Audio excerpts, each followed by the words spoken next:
una cosa tremenda, è una cosa orribile, insomma,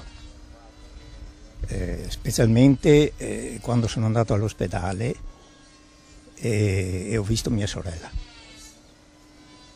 Orribile, spaventosa, una cosa spaventosa. Gino Nalin si commuove pensando alla sorella. Cristina è stata trasferita dall'ospedale di Dolo a quello di Mestre per essere sottoposta a un delicato intervento maxillofacciale. Non si sa ancora quanto dovrà rimanere in ospedale e come potrà superare questo shock. Gino è stato uno dei primi a sapere ciò che era successo in via Risorgimento, a Oriago. La telefonata del nipote Riccardo è arrivata come un macigno e l'uomo confessa di aver pensato subito alla tragica, orribile rapina di Gorgo al Monticano, entrata negli annali della cronaca come l'esempio più terribile della violenza dei banditi. Sì, esatto.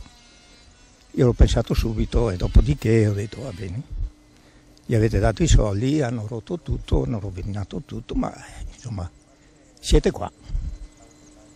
L'importante è quello, essere qua. Nel pomeriggio anche il vice sindaco di Mira, Nicola Crivellaro, e l'assessore alla polizia locale, Michele Gatti, sono arrivati a casa Nalin per dare un conforto alla famiglia.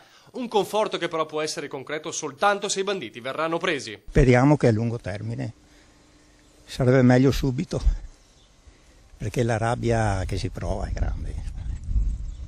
Sarebbe meglio subito e più presto, ma d'altronde abbiamo fiducia nelle forze dell'ordine. E il pensiero di rabbia va ai banditi. Le belve hanno terrorizzato e sconvolto una famiglia per bene che pensava soltanto a lavorare onestamente.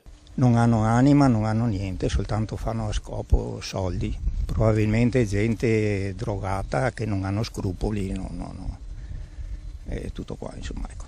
Scagliarsi così una donna inerme nel sonno della notte, insomma, è una cosa che fa venire i brividi.